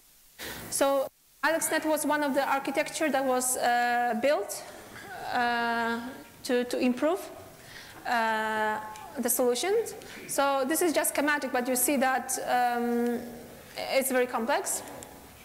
Another type is VGG16 diagram, also used for the ImageNet classification.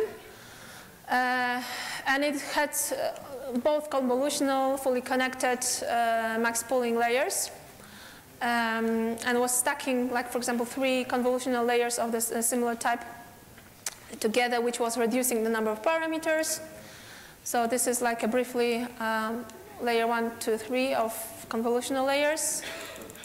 So it was producing like outputs, but the thing is that VGG further reduced the number of parameters needed to solve the task. This is, I think, one of the best right now. Inception v3, I think it's by Google. So these guys here, they denote of type of layers. So you see that it's also you have some parts that are constructed in parallel, and the entire architecture is huge. So I mentioned in the beginning that one of the things that is useful one of the skills that is useful as a data scientist is to be able to visualize your results. And this visualization is a problem in neural nets, because since these algorithms are very often super complex, it's hard to understand why they are taking some decisions, why they are giving you output one or not the other.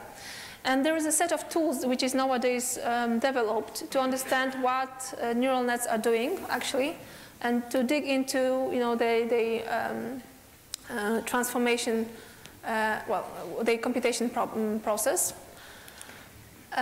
So this is just zooming into this guy and taking advantage of this parallel structure. Another one, and some examples. So one of the examples in the real-time identification, if the luggage is abandoned, if it's dangerous. So this is an exemplary task in which you can use deep learning to monitor the danger in, for example, public spaces.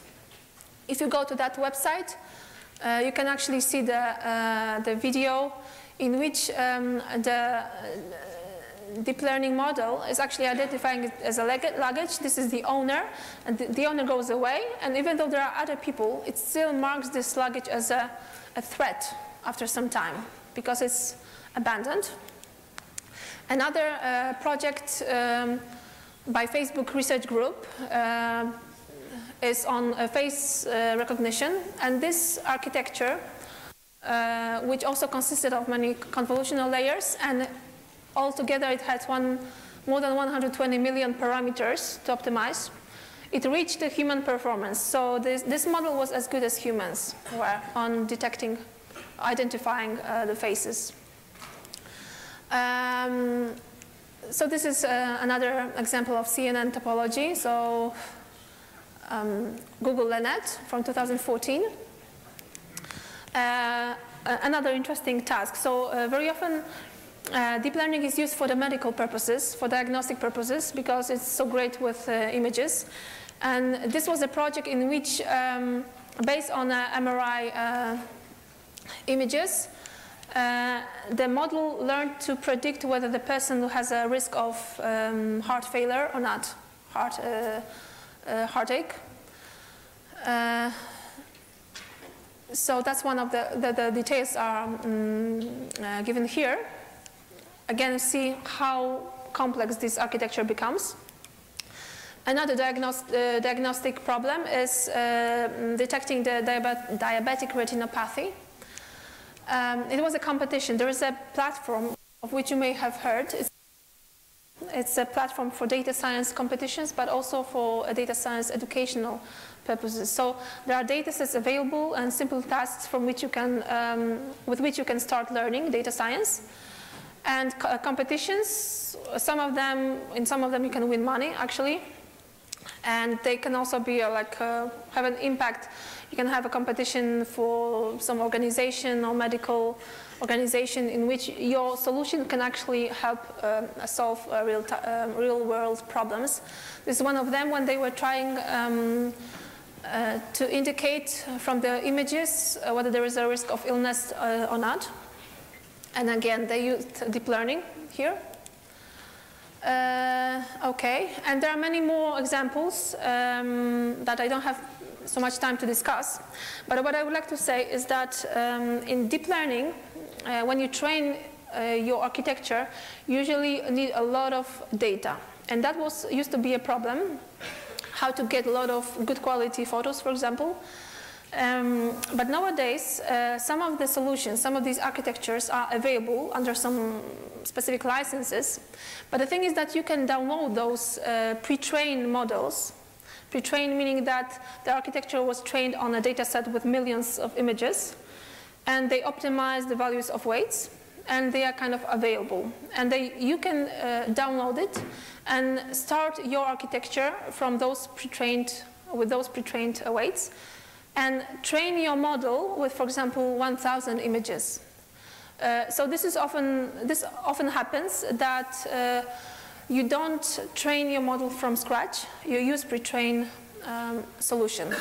This is great because very often you don't have access to the huge good quality data set which is necessary for training a deep learning solution well.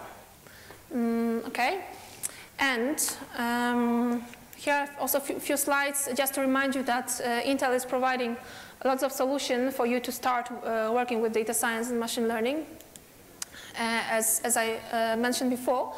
But I would like to also show you some, I have two notebooks, well prepared. First, I mentioned that Keras, which works with TensorFlow Piano, is a very popular framework to start working with neural nets. And in those two notebooks that are, well, there are 4 notebooks in total, but there are 2 notebooks that are related to neural nets.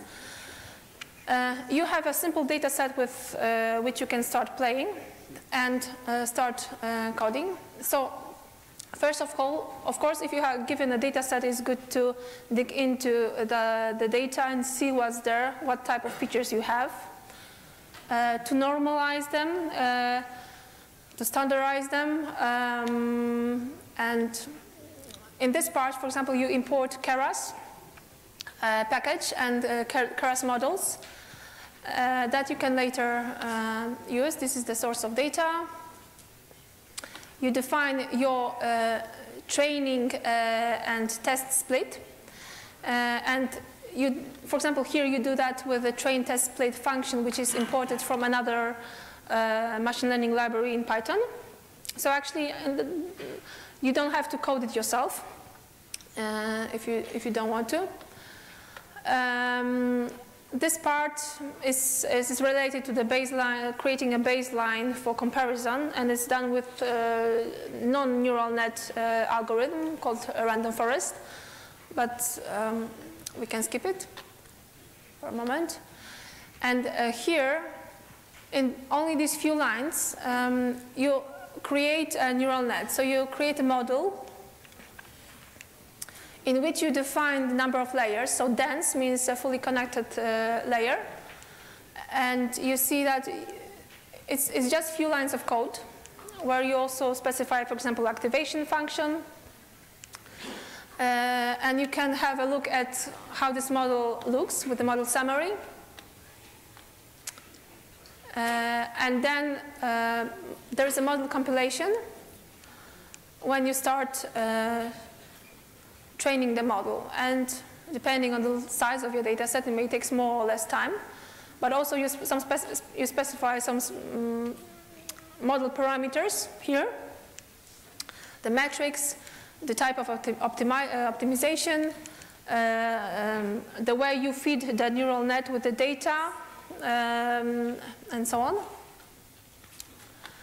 And the training shows you that epochs is one runtime when you fed all the data into your neural net.